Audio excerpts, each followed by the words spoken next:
सुबह के ठीक 6 बजे थे। शहर का सबसे व्यस्त रेलवे स्टेशन धीरे धीरे यात्रियों से भर रहा था। हर कोई अपनी मंजिल तक पहुंचने की जल्दी में था। उसी प्लेटफॉर्म नंबर 3 के कोने में पिछले 15 सालों से एक बूढ़ा भिखारी बैठता था।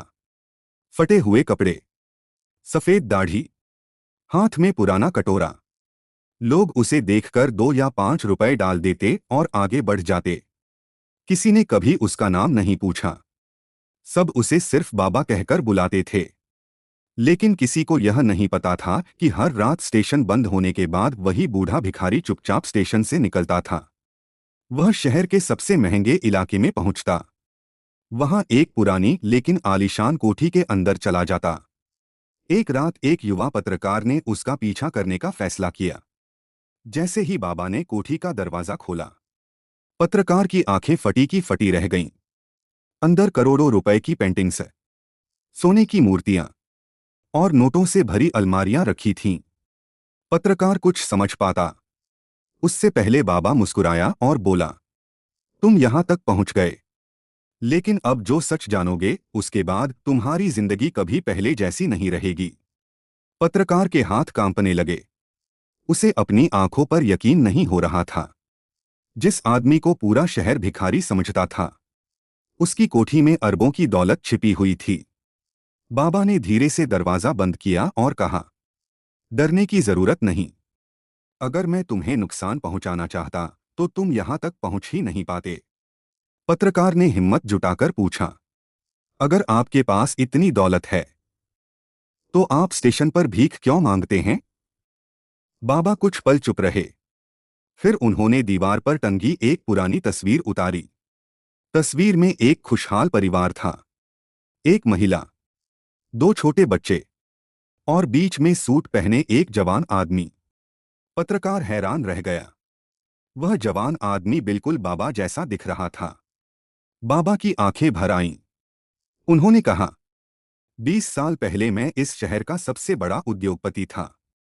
मेरी कई फैक्ट्रियां थीं, सैकड़ों कर्मचारी थे और पैसा इतना था कि कभी गिना नहीं। लेकिन एक रात मेरे अपने लोगों ने मेरे साथ ऐसा धोखा किया जिसने मेरी पूरी दुनिया उजाड़ दी। उन्होंने बताया कि उनके बिजनेस पार्टनर और रिश्तेदारों ने मिलकर नकली दस्तावेज तैयार किए। उन पर करोड़ों की धोखाधड़ी का झूठा आरोप लगा दिया गया। मीडिया ने उन्हें अपराधी बता दिया। सरकारी जांच शुरू हो गई। उसी दौरान उनकी पत्नी और दोनों बच्चे एक सड़क हादसे में मारे गए। एक ही दिन में उन्होंने अपना परिवार, अपनी इज्जत और अपना कारोबार खो दिया। बाबा ने कहा, उस दिन मैंने फैसला किया कि मैं दुनिया के सामने मर जाऊंगा, लेकिन सच सामने आने तक अपनी पहचान वापस नहीं लूंगा। पत्रकार की आंखों से भी आंसू निकल आए। लेकिन तभी बाबा ने एक लोहे की तिजोरी खोली। उसमें सिर्फ पैसा नहीं था। वहां हजारों फाइलें, हार्ड डिस्क, पेन ड्राइव और ऐसे दस्तावेज रखे थे जो शहर के कई बड़े नेताओं, अफसरों और कारोबारियों का काला सच उजागर कर सकते थे।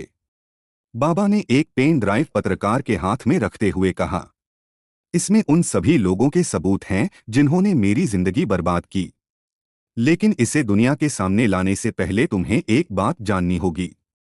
पत्रकार ने पूछा, कौन सी बात? बाबा ने गहरी सांस ली और धीमी आवाज में कहा, जिस आदमी ने सबसे पहले मेरे खिलाफ साजिश रची थी, वह आज भी जिंदा है और वह तुम्हारे बहुत करीब है। पत्रकार का चेहरा सफेद पड़ गया। उसे अचानक अपने मोबाइल पर एक कॉल आया। स्क्रीन पर जो नाम चमक रहा था, उसे देखकर उसके पैरों तले जमीन खिसक गई। मोबाइल की स्क्रीन पर एक ही नाम चमक रहा था, पापा कॉलिन। पत्रकार के हाथ कांपने लगे। उसने कॉल उठाई। दूसरी तरफ उसके पिता घबराई हुई आवाज में बोले, बेटा, जहां हो वहां से तुरंत निकल जाओ, बहुत देर हो चुकी है। पत्रकार ने हैरानी से पूछा, आपको कैसे पता मैं कहाँ हूं? कुछ सेकंड तक सन्नाटा छाया रहा। फिर उसके पिता ने कहा, क्योंकि उस कोठी को मैंने ही बनवाया था। यह सुनते ही पत्रकार के पैरों तले जमीन खिसक गई। उसने बाबा की तरफ देखा। बाबा पहले से ही सब समझ चुके थे। उन्होंने धीरे से कहा, अब तुम्हें सच जानने का समय आ गया है। पत्रकार ने कांपती आवाज में पूछा, क्या मेरे पापा भी इस साजिश का हिस्सा थे? बाबा ने सिर झुका लिया। हाँ, लेकिन पूरी कहानी उतनी आसान नहीं है। उन्होंने बताया कि 20 साल पहले उनके सबसे भरोसेमंद लोगों में पत्रकार के पिता भी शामिल थे। वह उनके निजी वकील थे।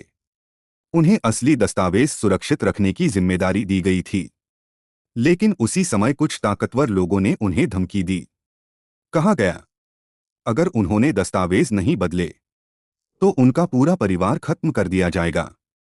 डर के कारण उन्होंने नकली कागजों पर हस्ताक्षर कर दिए। उसी एक गलती ने बाबा की पूरी जिंदगी बर्बाद कर दी। पत्रकार की आंखों से आंसू बहने लगे। उसे अपने पिता पर गुस्सा भी आ रहा था और उनकी मजबूरी पर दुख भी। तभी बाहर कई गाड़ियों के रुकने की आवाज आई। कोठी को चारों तरफ से घेर लिया गया था। काले कपड़ों में हथियारबंद लोग अंदर घुसने लगे। उनका नेता जोर से चिल्लाया, पेन ड्राइव हमें दे दो, वरना आज यहां से कोई जिंदा नहीं जाएगा। बाबा मुस्कुराए। उन्होंने पत्रकार का हाथ पकड़ा और उसे एक बड़ी अलमारी के पीछे बने गुप्त रास्ते की तरफ ले गए। वह रास्ता सीधे जमीन के नीचे बने पुराने सुरंग में खुलता था। भागते भागते बाबा ने कहा, ये पेन ड्राइव नकली है।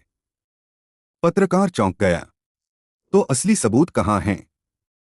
बाबा हल्के से मुस्कुराए। असल सबूत वहां छिपे हैं, जहां कोई इंसान उन्हें ढूंढने की कभी सोच भी नहीं सकता। उसी समय सुरंग के पीछे जोरदार धमाका हुआ। पूरा रास्ता हिल गया और दोनों अंधेरे में दौड़ते रहे। सुरंग में चारों तरफ घना अंधेरा था। ऊपर लगातार धमाकों की आवाज गूंज रही थी। पत्रकार और बाबा बिना रुके दौड़ते रहे। करीब 20 मिनट बाद दोनों एक पुराने मंदिर के नीचे बने तहखाने में पहुंचे। वह जगह सालों से बंद पड़ी थी। दीवारों पर मोटी धूल जमी हुई थी। बीच में पत्थर की एक विशाल मूर्ति खड़ी थी। बाबा मूर्ति के सामने रुके। उन्होंने जेब से एक पुरानी चाबी निकाली।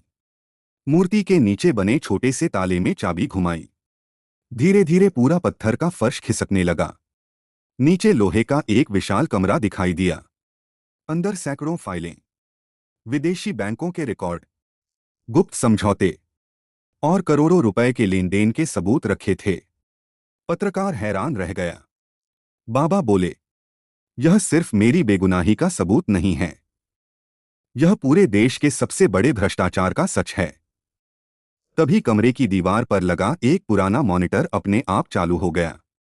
स्क्रीन पर एक आदमी दिखाई दिया। उसका चेहरा देखकर बाबा का चेहरा बदल गया। वह वही शख्स था जिसने 20 साल पहले उनके खिलाफ साजिश रची थी। लेकिन सबसे बड़ा झटका अभी बाकी था। वह आदमी बोला, अगर तुम यह वीडियो देख रहे हो तो इसका मतलब है कि तुम अभी भी जिंदा हो। लेकिन तुम्हें एक बात पता नहीं, तुम्हारा सबसे बड़ा दुश्मन मैं नहीं हूं, जिसे तुम अपना बेटा समझते थे। वह तुम्हारा असली बेटा कभी था ही नहीं। यह सुनते ही बाबा के हाथ से चाबी गिर गई। पत्रकार भी सन्न रह गया। बाबा की आंखों में आंसू आ गए। उन्होंने धीमी आवाज में कहा, तो मेरा असली बेटा आखिर है कहाँ? उसी समय पीछे से किसी ने ताली बजाई। दोनों ने मुड़कर देखा। सामने एक नकाबपोश आदमी खड़ा था। उसने अपना नकाब हटाया और उसे देखते ही बाबा के मुंह से सिर्फ एक शब्द निकला, तुम। पत्रकार ने उस चेहरे को देखा और सदमे में वहीं बैठ गया, क्योंकि वह चेहरा बिल्कुल उसी जैसा था। दोनों की शक्ल, आवाज और आंखें एक जैसी थीं। तहखाने में सन्नाटा छा गया। पत्रकार और नकाबपोश युवक एक दूसरे को देखते रह गए। दोनों का चेहरा बिल्कुल एक जैसा था। बाबा की आंखों से आंसू बहने लगे। उन्होंने कांपती आवाज में कहा, मुझे आखिर मेरा बेटा मिल गया। नकाबपोश युवक धीरे धीरे बाबा के पास आया। उसने कहा, हाँ, मैं आपका असली बेटा हूं। 20 साल पहले जिस हादसे में पूरे परिवार के मरने की खबर फैली थी, उसी रात मुझे कुछ लोगों ने अगवा कर लिया था। उन्होंने मुझे दूसरे नाम से पाला ताकि एक दिन मैं उनके लिए काम करूं। लेकिन जब मुझे अपनी असली पहचान का पता चला तब से मैं चुपचाप उनके खिलाफ सबूत इकट्ठा कर रहा था। पत्रकार हैरान होकर बोला, तो मैं कौन हूं? बाबा मुस्कुराए, तुम मेरे बेटे नहीं हो, लेकिन आज से बेटे से कम भी नहीं हो।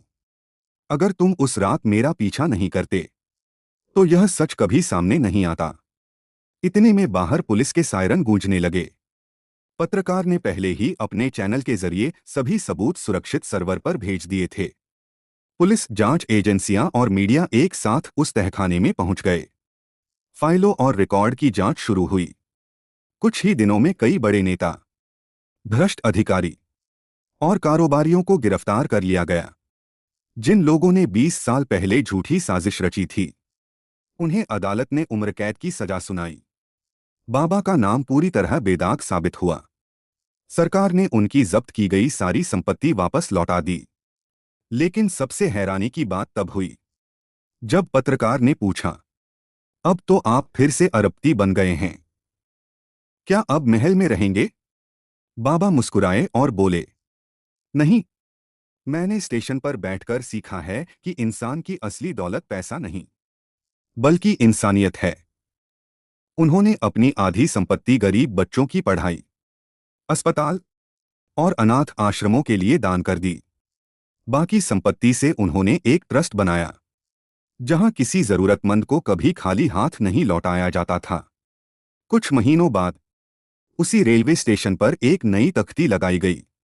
उस पर लिखा था, यहाँ कभी एक ऐसा भिखारी बैठता था जिसने दुनिया को सिखाया कि कपड़ों से नहीं, कर्मों से इंसान की पहचान होती है। समाप्त।